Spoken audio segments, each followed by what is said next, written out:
Good afternoon. It's time to call to order the meeting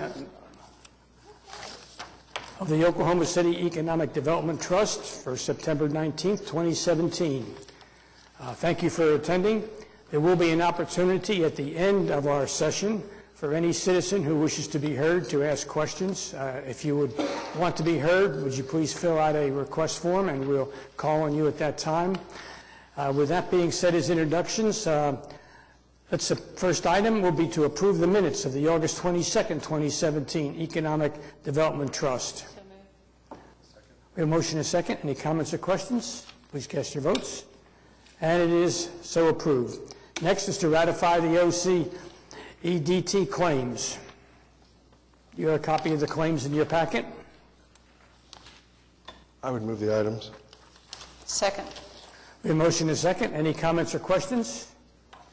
Seeing none, please cast your votes. And the claims are ratified. Next on the agenda,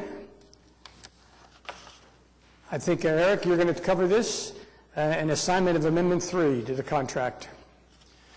Thank you, Mr. Chairman. We do have an item for your consideration today. This is assignment amendment number 3 to the contract for engineering services for the Bricktown infrastructure improvements. To give you a brief history on this, since this is amendment number 3, is that this project originally began in early 2014 with a study to actually engage Cabinets Engineering to look at all the different Bricktown features, things like sidewalks, ADA issues, landscaping, irrigation, handrail maintenance, as upgrades. Obviously, with the aging infrastructure, it was in need of some repair and some replacement. There was a project identified for $700,000 to begin and do a lot of that work, which was completed in the fall of 2015. However, the list was very long, and the $700,000 wasn't able to complete all of the items. There was an amendment number 1 in 2016 where the gas lights in Bricktown were removed, and the proposal was to replace them with new electric lights. There was also an amendment number 2 earlier this year to further that project, so the total Phase 2 project is $950,000, but it includes the elimination of the wheelchair lifts that have been a maintenance concern, replaces those with ramps, and then, as I previously mentioned, the gas lights replacement. That work has been designed and it's pending bidding. So that is something that we expect to see in construction soon. So moving forward to today, we have an assignment and amendment number 3. And amendment 3 continues down that project's list. There are 2 major changes. The assignment would move it from the Economic Development Trust to the City of Oklahoma City. The funding no longer will be TIF. It will be 2007 bond proceeds. So moving it from this trust to the city will allow bond proceeds to be used instead. The assignment will be completed with Amendment 3. The list of projects that are being considered are additional sidewalks, ramps, landscaping, erosion, lighting, stairs, erosion for stone walls, and some other maintenance items. And so again, moving forward, Cabinets has all the research done on these items, and so engaging them to continue this engineering is in the best interest of all parties. So with that, I can answer any questions that you might have. Thank you, Eric. Questions for Gift Rodner? Eric, what's the time frame for its completion? So the first phase is complete, and it was completed in 15 already. So the second phase is getting ready to bid. I don't have a completion date on that, but I would anticipate within the year. I can come back and give you the estimated on this Amendment 3. But what I will say is it's a list of improvements. They haven't been designed yet, so the work hasn't been readied. But we can have some updates for you soon. Any other comments or questions? Yes, Jim. Thank you. The amendment number 3 price is conditioned off of an engineer's estimate on the ultimate project? Yes, so we actually have $750,000 in construction as the estimate, and then the A&E amendment itself is $106,000. Okay, thank you. I'd move the item. Okay, we have a motion to assign and the amendment be approved. Is there a second? Second. We have a second. Any further questions or comments? Please cast your votes. And it is so done. Thank you. Next item, the property at 627 Northwest 5th Street. Brent? Yes, Mr. Chairman. This is the standard operating procedure where we actually receive the declaration of deed where the recipient of the TIF dollars will be required to make a minimum tax payment. This is one of the final things that we do in order to accept the project. The townhouse residential development project is 17 for rent units. that has taken the old hotel and converted it, and we're expected to be complete in the next couple of months. Like to move the item? We have a motion and a second. Please cast your votes. This will declare the covenants be accepted, and it is so ordered.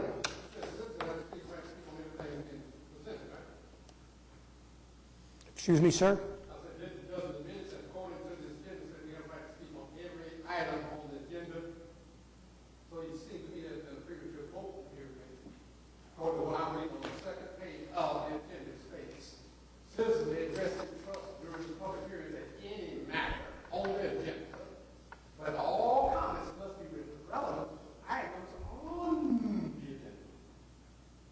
Do you have a question on this particular item here, sir?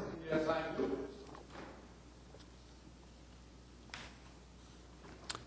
First of all, you said the TIF money is going to be spent. How much money are we talking about spending in this TIF district on this project, number one? I didn't hear that part.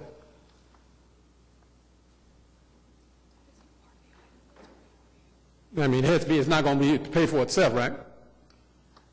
This is a paper transaction, sir. Yes, that's no, it is. That's right. And no then, money but you can't buy something in the TIF district on blank money, though, right? It has to be a dollar amount so that citizens can be heard and know whether we want to approve of it or whatever. That's why I'm asking. So I mean, The item before the trust today is a deed, an acceptance of a deed that declares certain covenants. right. And so that deed, it costs money. You didn't y'all just taking it without charge? Or? No, the deed doesn't have anything to do with the money. It's a deed that goes with the property that was improved. Right, the property improved. So, but you had to acquire the deed, right? Did you pay for something to get the deed? I mean, did it just somebody, a bird, give it to you? That's what I'm trying to find out. How did you come across getting the deed? Mr. Washington, an economic development agreement was previously approved by this trust. Pursuant to that agreement, they're required to submit these deeds of declarations. Okay, you see what I'm The trust getting is at. now accepting that. No, see how easy that is? I'm glad you mentioned that for me. Okay, now when was this transaction taking place? The economic development economic development agreement was approved by the trust in July of 2016 and by the council in August of 2016. August 2000. Okay, thank you, and I'll do my investigation. Thank you. That's all I need to know. Thank you. Okay, we did have a motion, did we not, in a second? Yes. Okay, any further comments or questions? Seeing none, please cast your votes, and the declaration of covenants is accepted. Next item on the agenda is dealing with 801 Northwest 10th Street, right? Yes, sir. This is a resolution consenting to the consent and the ownership. When we entered into an agreement with 10th and Chartel Residential LLC, we worked with a developer called Millhouse. And Millhouse came to us about 6 months ago and said that the equity partner in their project was looking to take their money and invest it in other projects, and they were seeking a replacement equity partner. The result of this is they've gone from a 5% ownership in the project and the equity position to 25%. Since our agreement includes a clause about selling the property or flipping the property, as they say, we felt like it was best to come back to this trust to get your consent on this, because we've never really had this happen before. I will tell you that as a result of them asking for this, we are making adjustments in our future TIF projects agreements to address this very issue as to what's material, what's not material. Our existing contract did not allow for that, so we felt like it was in the best interest to bring this back to you to get your consent. We have not provided the funding to the developer yet. There's still a few more items that they must do for us, but upon that time, then they will be eligible for the $3 million. This is a $40 to $45 million project, 325 single apartments, 445 of parking spaces. This is a very large project up off of 10th and Chartel. So what we're seeking today is just your consent on this project. Thank you, sir. Comments? Trustees, any comments or questions? If I could ask a question. Yes, thank you, Brent. Just to maybe restate, 10th and Chartel LLC, regardless of its ownership, hasn't changed in terms of its responsibilities to the trust or the city, correct? No, sir, they have not. Okay. I would move the item. Second. We have a motion second. I'd like to speak on this. Thank you, sir. Michael Watson. By the way, 2900 Northeast 18th Street, Oklahoma City, Oklahoma. It seems like, I say, we have millions and millions of dollars that's constantly going up in these so-called blighted areas and things, but I don't see one red cent. I'm not talking about this GO bond passage and all that recently on the 12th. It seems like to me this tax increment finance thing, and it seems to me it's going to just developers whenever they can just ask for it. What I'm trying to figure out is what is this $3 million provided to complete a residential short-tail apartment project, and now we have a developer, is he reneging on what he's supposed to do or whatever? You know, it seems to me that you're just going to adopt something, accept something based upon, not saying this man is questionable on his word, but should it be investigated first to determine, by the way, even though I know he's in that position to bring you information, it seems like you should have that person in here to talk to them and ask them why they have taken the steps and or failed to take a step regarding a contract entered in with the city of Oklahoma City. Now, again, $3 million project, okay, once again, was this approved by the citizens of the state of Oklahoma, or was this done behind our back the way a number of other things are done? I haven't seen anything on it on the news. I haven't seen anything in the newspaper. I haven't seen anybody come in and talk to me about it. I am a citizen. That's a taxpayer dollars. Once again, my money is being spent for these projects as a taxpayer, and I'd like to know, was this brought before our attention prior to it being given its inception? Thank you, sir. We will have somebody speak to you after the meeting and answer all your questions about this particular one. We have a motion to second. Any further questions or comments? Seeing none, please cast your votes. And it is so ordered. Next item, Mr. Brent. Yes, I have a brief presentation regarding this next item, which is the Wheeler Economic Development Agreement. We've been working on this project for probably a year and a half with the developer on this project. And so what I want to talk to you about just first, this is the City Council approved the creation of a TIF district earlier this year. And as a result of that, it's what we would call a project-specific TIF district. And in this case, it's the former Downtown Air Park that was purchased in 2006. It's a 150-acre master plan. It's a very, very ambitious project. It's utilizing a lot of the new urbanism type principles. And this would be a project that would be very ambitious outside of this part of town, but it's even more when you consider the amount of blight that's in this area. It's a mixed-use development of 2.5 million square feet in development, anticipating about 2,000 housing units and about $576 million worth of investment, a private investment, and it anticipates about a 10 to 15-year implementation. Now, on this map that you have here before you, it kind of shows you what the developer is planning, but as with any project, you know, once you plan one thing, but there are allowances for adjustments there. The key thing with this development and this economic development agreement is the developer assumes all financial risk, and I'll probably tell you that a few more times before we get finished. So go to the next slide. One thing that is required in this agreement is the developers to develop the properties pursuant to PUD 1611 that was approved by the City Council in 2006. Again, it's a lot of new urbanism principles, and Blair Humphreys is here. If you would like to ask him more specifically, he could probably talk about it for the rest of the afternoon if you'd like.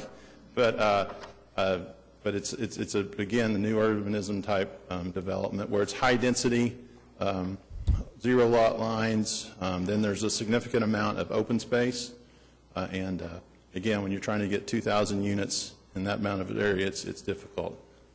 Go ahead, go next one. Again, this is performance-based, but again, the city has no financial risk, and the developer will be eligible for the TIF upon completing two things. One will be the investment of infrastructure, which we will certify on an annual basis, and then they have to create the vertical development, which actually creates the private investment, which creates the increment. And initially, there will be two phases. The first phase will be for every dollar that comes in an increment. After the city gets its applicable administrative fee, 75% will go to the developer, and then 25% will go to the school district for a elementary school. Once the school district's reaches that school district amount reaches $20 million, then all of the remaining goes to the developer until they get their respective reimbursement of $60 million plus interest over time. At that time, then it goes into phase 2, where 100% will go into a fund to fund either a middle school or a high school. Again, in summary, the developer is at risk. The city is not obligating any general funds or anything to this project. The developer must create the increment. There's no city funds. Again, the Humphreys Fund 1 is prohibited from funding the infrastructure. The interest rate is based on the Treasury, and it has a maximum of 8.75%. The agreement is non-transferable, and again, that includes 2 schools. But the timing of when the schools will be built cannot be determined at this time. So, with that, Blair Humphreys is here. If you would like to ask him any questions, and again, I would like to thank Wiley Williams and Leslie Batcher for their hard work on this project. It was long and tenuous, but it's here today, and so, with that, I'd be happy to answer any questions. Any questions for? Yeah, thank you, Mr. Chairman. Brent, thank you for the overview. In your PowerPoint references to phase 1 and phase 2, does it correspond to the attachment B1 of the 10-phase schedule? It's a part of the development schedule, or is it different?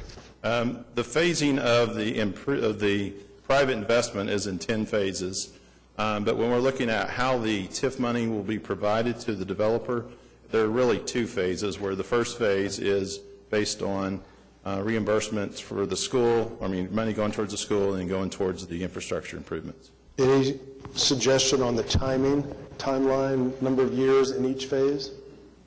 I'm going to let Blair answer that question. Okay, thank you. Hi, Blair. Mr. Chairman, members of the committee. Name and address, Blair. Say what? Name and address for the record. Yeah, Blair Humphreys. I'm at 1222 Northwest 20th Street in Gatewood neighborhood.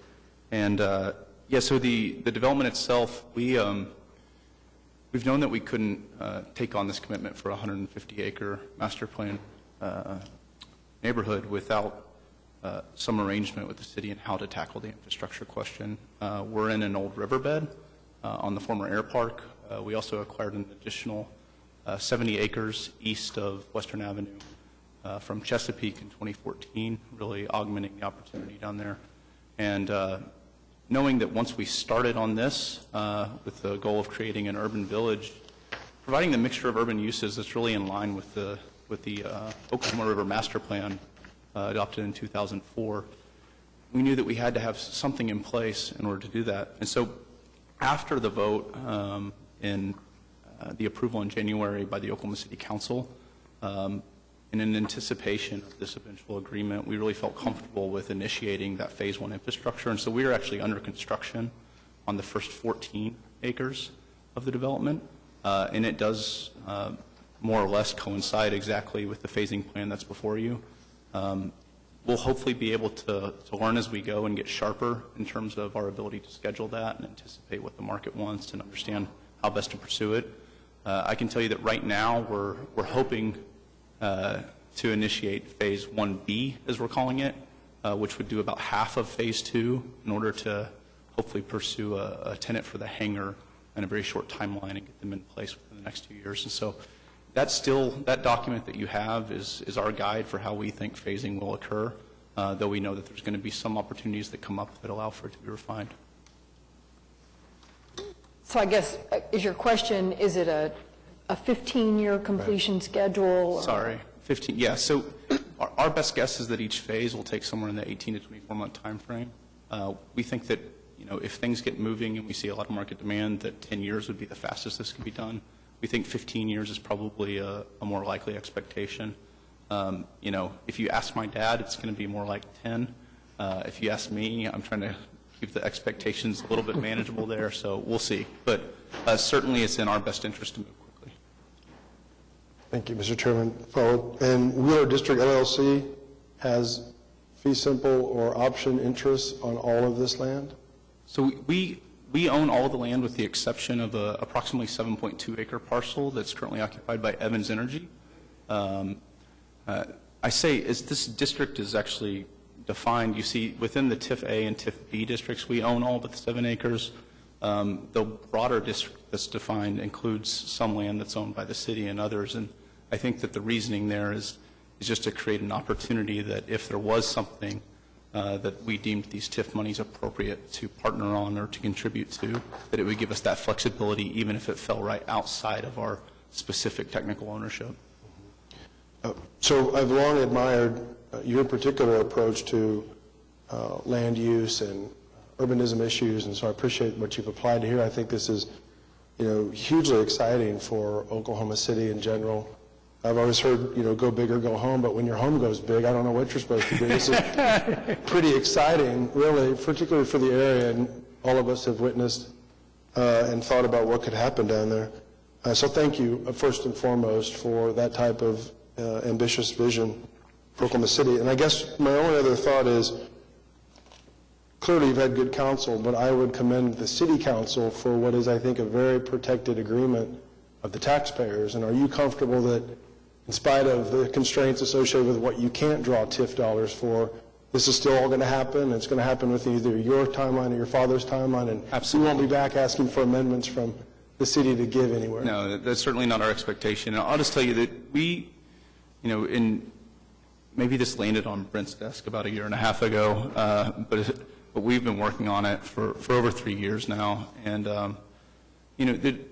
I think there were some obvious challenges to me engaging the city and beginning to understand what their desire, what their vision was for this area, and to figure out the most appropriate way to partner in a way that protects the public interest but also makes the project feasible. And I really credit the city for working through it and really having to grind down and figure out how can we set ourselves up to where this project can happen and to where all the public benefit can happen and to where it's worth the private risk associated with it, but do it in a way that's absolutely defensible, that we know is going to be covered in detail by anybody who wants to look into it. And we're very comfortable for all the details of this agreement to end up on the front page of the paper because we think it does just that.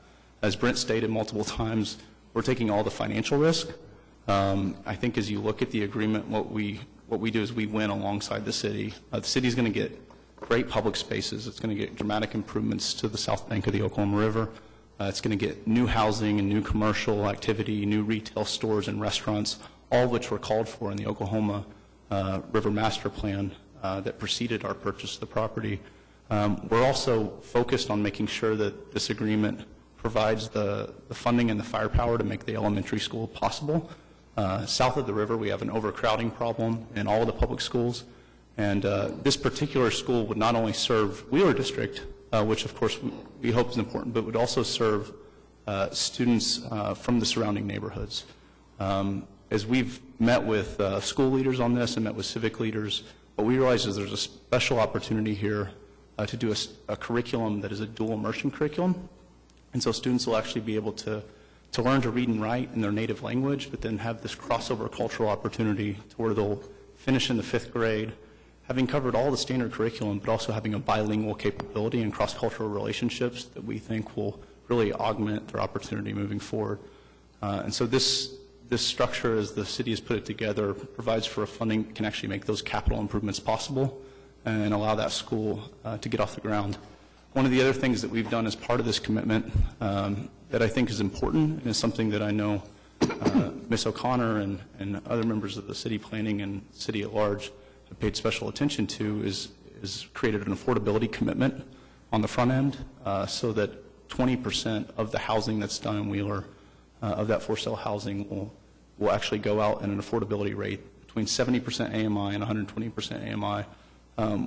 We think mixed income neighborhoods make great neighborhoods, and great neighborhoods make great cities. And so that's our goal, is to create a great neighborhood. So Blair, of the 2,000 units, will they all be for sale or will some be for lease? No, so we anticipate that about a third of those units will be for sale. That could move a little depending on if there's multifamily condo that ends up being for sale. But about, I'd say approximately a third we anticipate will be kind of what we think of as a typical urban detached house. We'll see, over the last 10 years, it was hard not to do apartments in an urban area with the amount of financing and developers interested in that. I think that's shifting somewhat as millennials come out of their demographic wave and their core apartment years. So we'll see what the rest of that mix is. I think it'll probably be some apartments, it'll be some condos. We know, though, that at the end of the day, we're not in the core of downtown. We don't expect high-rise apartments, and so we're going to have to provide a different type of housing that really fits the needs for startup families or families with kids. And that doesn't mean that millennials will be excluded. We certainly hope they'll be there too, but we're going to have to broaden that mix. Any further questions? One moment, please. I'd like to move the item. We have a motion. A second? Yes, sir. Thank you, Mr. Chairman. Well, Mr. Wheeler, now you get a chance to hear Michael Washington. Number one, why in the world are you going to put $576 million investment to create a so-called undeveloped land area to create new stores and shopping malls and apartment complexes? And you ready for this one? There are likely to be condominiums and large-scale apartments for people who can't afford them. Now, is this a discriminatory measure or what? I'm going to ask this question to maybe him. Maybe he'll answer it after we leave here. Number two, why are we going to talk about putting money into schools when we already have a shortage of teachers here already? Come on now.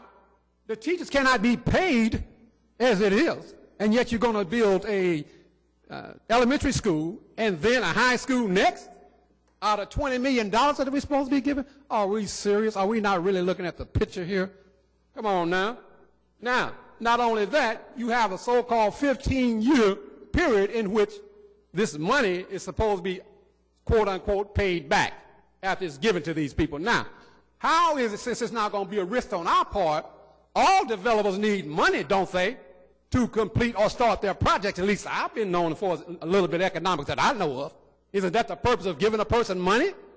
To fulfill an obligation that they themselves don't have the ability to do? Now, I don't know about you people, but I'm well educated. And I know that 1 times 1 is 1, and I know 1 times 6 ain't no 5.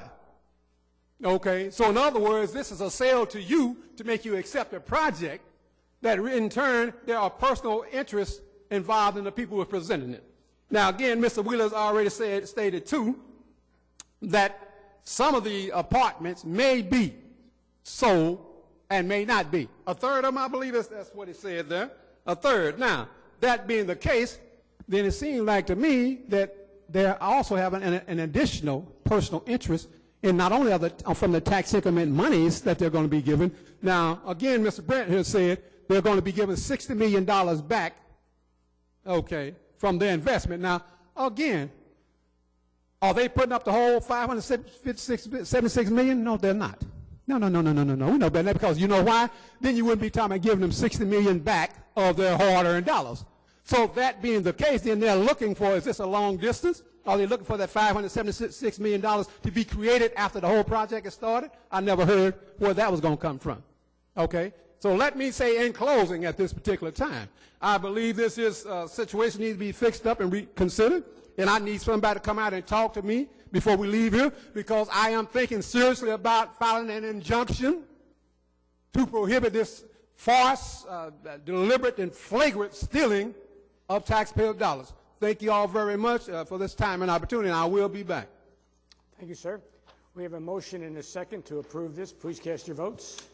And it is so done. Next on the agenda, General Manager's reports. I don't really have anything in addition to what's in your report. The financials are through July 31st of 2017, and I'll be glad to answer any questions. Any questions for the General Manager?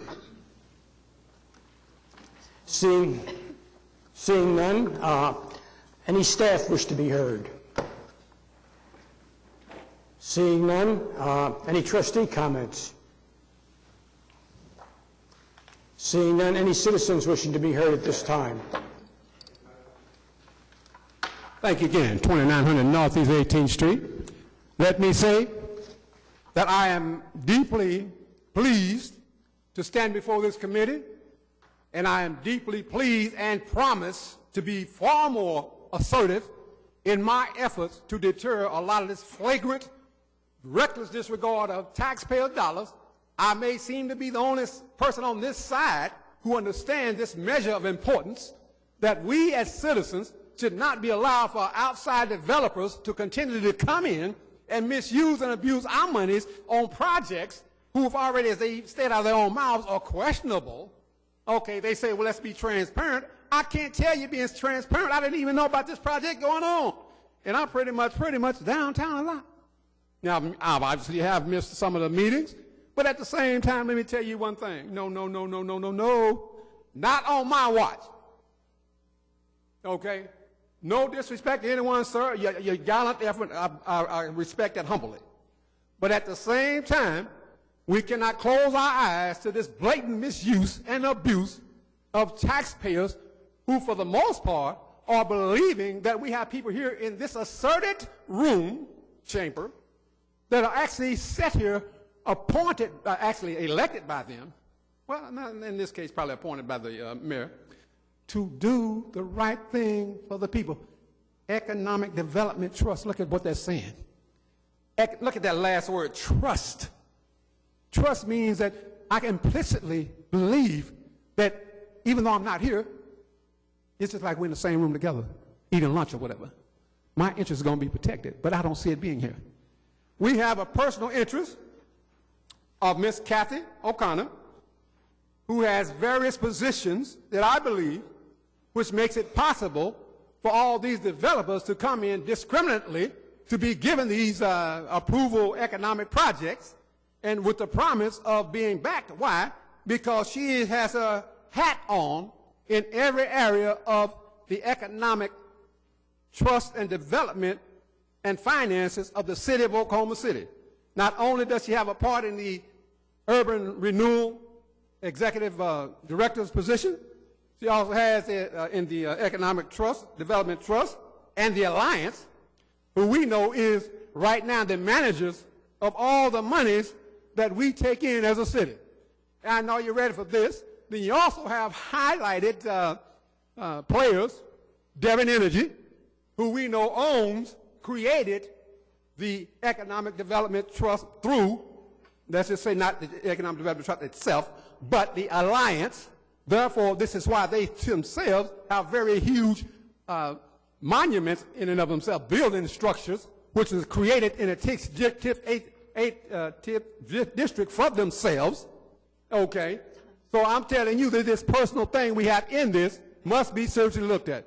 We should have a city auditor to come in and do his part to determine that finances of the city's money is being properly spent. I don't believe it is, and I'm not going to say it is, and I don't have anything personal against anyone, but I do have a problem with one person, Ms. Kathy O'Connor, taking the responsibility of others having jobs in these areas where she shouldn't be having. Now, I don't know what she's being paid, but I definitely want to find out. I don't know who she knows. Well, let me take that back. I think being a former assistant city manager, she was able to take that responsibility and leverage to her position now, which made it way for her to be able to have all these hats and positions here in the city of Oklahoma City. Now, being a surrogate... I've just been informed that your time is up. Okay. So I appreciate your comments. Thank you, sir. I will be back again. Thank y'all very much. Now, you're still going to have somebody talk to me about this, right? Thank you. Thank you. We are adjourned.